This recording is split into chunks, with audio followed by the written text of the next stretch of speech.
جن حضرات پر زکوٰۃ لینا حرام ہے، یعنی بنو ہاشم، جن کو زکوٰۃ لینے سے منع کیا گیا کہ ان کے اوپر زکوٰۃ نہیں لگے گی، تو ایک قول کے مطابق اہل بیت ان افراد کو کہا جاتا ہے۔ یعنی حضرت عبد المطلب کی اولاد میں سے حضرت علی، حضرت عباس، حضرت جعفر، حضرت عقیل اور حضرت حارث، ان کی جو اولادیں ہیں ان کے اوپر زکوٰۃ نہیں لگتی، اور انہی کے بارے میں ایک قول یہ ہے کہ ان کو اہل بیت کہا جاتا ہے۔ جیسا کہ ایک حدیث پاک میں نبی پاک صلی اللہ تعالیٰ علیہ وآلہ وسلم نے یہ ارشاد فرمایا کہ ہم آل محمد یہ زکوٰۃ نہیں کھاتے، ہم صدقہ نہیں کھاتے۔ تو اس سے استدلال کرتے ہوئے بعض علماء نے فرمایا کہ یہ حضرات سب کے سب اہل بیت کے اندر ہیں، جبکہ بعض علماء کے مطابق ایک حدیث مبارکہ میں یہ ارشاد ہوا کہ آل محمد کل تقی، کہ ہر متقی مسلمان یہ آل محمد ہے۔ لیکن صحیح اور درست بات یہ ہے کہ نبی پاک صلی اللہ تعالیٰ علیہ وآلہ وسلم کی ازواج مطہرات اور نبی پاک صلی اللہ تعالیٰ علیہ وآلہ وسلم کی اولاد، یہ نبی پاک صلی اللہ تعالیٰ علیہ وسلم کے اہل بیت کہلاتے ہیں، یہ سب کے سب اہل بیت اطہار کے اندر شامل ہیں۔ حدیث مبارکہ میں صحیح بخاری شریف کے اندر جب صحابہ کرام علیہم رضوان نے عرض کی کہ ہم آپ پر درود پاک کیسے پڑھیں، تو نبی پاک صلی اللہ تعالیٰ علیہ وآلہ وسلم نے ان سے یہ ارشاد فرمایا کہ قولوا اللہم صلی علی محمد وعلی ازواجہ وذریتہ۔ جو درود ابراہیمی پورا پڑھنے کا ہے طریقہ کار، اس میں صحیح بخاری شریف کی ایک حدیث کے اندر نبی پاک صلی اللہ تعالیٰ علیہ وآلہ وسلم نے اپنی ازواج پر بھی درود پڑھنے کا اپنی اولاد کے ساتھ حکم ارشاد فرمایا۔ تو اس سے استدلال کرتے ہوئے بعض علماء نے یہ ذکر کیا کہ اس سے بھی ازواج مطہرات کا اہل بیت کے اندر داخل ہونا یہ بالکل واضح طور پر معلوم ہوتا ہے۔ اس کے علاوہ قرآن مجید فرقان حمید کی واضح اور صریح نصوص موجود ہیں کہ نبی پاک صلی اللہ تعالیٰ علیہ وآلہ وسلم کی جتنی بھی ازواج مطہرات ہیں وہ سب کی سب نبی پاک صلی اللہ تعالیٰ علیہ وآلہ وسلم کے اہل بیت کے اندر داخل ہیں۔ مشہور جو آیت مبارکہ ہے سورہ احزاب کی، جس میں اللہ جل شانہ نے یہ ارشاد فرمایا کہ انما یرید اللہ لیذہب عنکم الرجس اہل البیت ویطہرکم تطہیرا۔ اللہ پاک اس بات کا ارادہ فرماتا ہے اے اہل بیت کہ تم سے رجس کو دور ہی رکھے اور تمہیں خوب ستھرا کر دے۔ یعنی اہل بیت اطہار کو اللہ پاک نے گندگی سے دور رکھا اور ہمیشہ کے لیے پاکیزہ بنایا۔ اس آیت کا جو سیاق و سباق ہے آپ پڑھتے چلے جائیں، نبی پاک صلی اللہ تعالیٰ علیہ وآلہ وسلم کی ازواج مطہرات کا اس کا شروع سے تذکرہ چلتا ہوا آ رہا ہے، اور اس کے بعد بھی نبی پاک صلی اللہ علیہ وسلم کی ازواج مطہرات کا اس میں تذکرہ موجود ہے۔ اسی طرح سورہ آل عمران کی آیت نمبر 121 میں جہاں غزوہ بدر کا ذکر اللہ پاک نے فرمایا، نبی پاک صلی اللہ تعالیٰ علیہ وآلہ وسلم جس وقت غزوہ بدر کے لیے تشریف لیتے ہوئے جا رہے تھے تو اس میں الفاظ یہ ہیں وَإِذْ غَدَوْتَ مِنْ أَهْلِكَ تُبَوِّئُ الْمُؤْمِنِينَ مَقَاعِدَ لِلْقِتَالِ وَاللَّهُ سَمِيعٌ عَلِيمٌ، کہ جب آپ صبح اپنے گھر سے، اپنے اہل سے یعنی اہل بیت سے صبح کے وقت آپ نکلے اور جو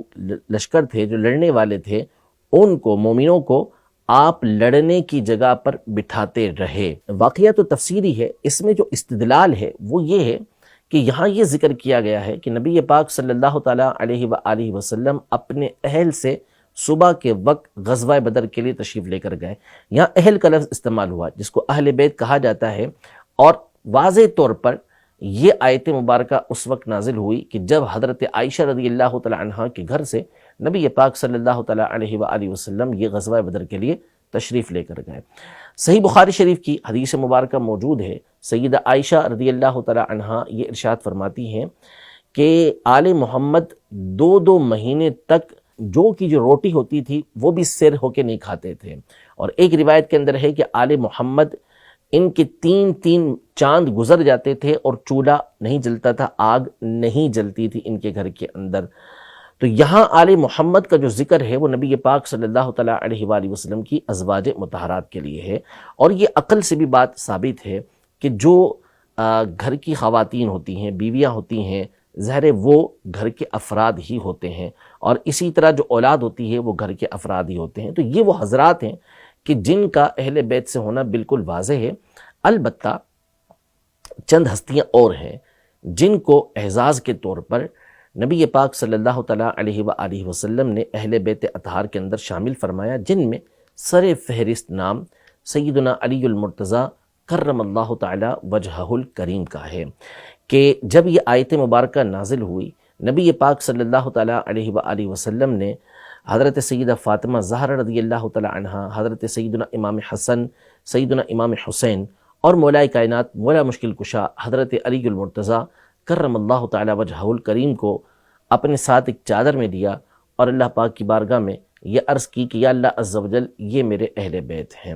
تو اس میں سیدنا علی المرتضیٰ کرم اللہ تعالیٰ وجہہ الکریم کو بھی نبی پاک صلی اللہ تعالیٰ علیہ وسلم نے اہل بیت کے اندر شامل فرمایا۔ تو یہ سب سے اعلیٰ ہستی ہیں کہ جن کو نبی پاک صلی اللہ تعالیٰ علیہ وآلہ وسلم نے اہل بیت کے اندر شمار کیا۔ اس طرح اور صحابہ کرام علیہم رضوان ہیں، لیکن ان کو دوسرے لحاظ سے اہل بیت کے اندر نبی پاک صلی اللہ علیہ وسلم نے محبت کے طور پر ان کی قربت کی وجہ سے اپنے اہل بیت کے اندر شمار کیا، جیسے سیدنا سلمان فارسی رضی اللہ تعالیٰ عنہ کہ مستدرک حاکم کی حدیث مبارکہ ہے، نبی پاک صلی اللہ تعالیٰ علیہ وسلم نے ارشاد فرمایا کہ سلمان یہ ہمارے اہل بیت میں سے ہیں۔ اسی طرح معجم کبیر طبرانی کی حدیث مبارکہ ہے جس میں نبی پاک صلی اللہ تعالیٰ علیہ وسلم نے حضرت سیدنا جریر بن عبداللہ البجلی رضی اللہ تعالیٰ عنہ جو صحابی ہیں، ان کو بھی ارشاد فرمایا کہ جریر یہ ہمارے اہل بیت میں سے ہیں۔ تو ان کو تکریم کے لیے، تعظیم کے لیے اور ان کی فضیلت کو بیان کرنے کے لیے نبی پاک صلی اللہ تعالیٰ علیہ وسلم نے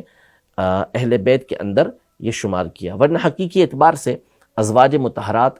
اور نبی پاک صلی اللہ تعالیٰ علیہ وآلہ وسلم کی اولاد اور حضرت علی رضی اللہ تعالیٰ عنہ یہ اہل بیت اطہار میں شمار ہوتے ہیں۔ اور اس کے بعد پھر جو امام حسن، امام حسین رضی اللہ تعالیٰ عنہما کے ذریعے سیدہ فاطمہ زہرا رضی اللہ تعالیٰ عنہا کی نسل مبارک چلی، ان ہستیوں کو، اس خاندان کو اہل بیت یہ کہا جاتا ہے، جن کو ہم اپنے عرف کے اندر سادات کرام سید زادے بھی کہتے ہیں۔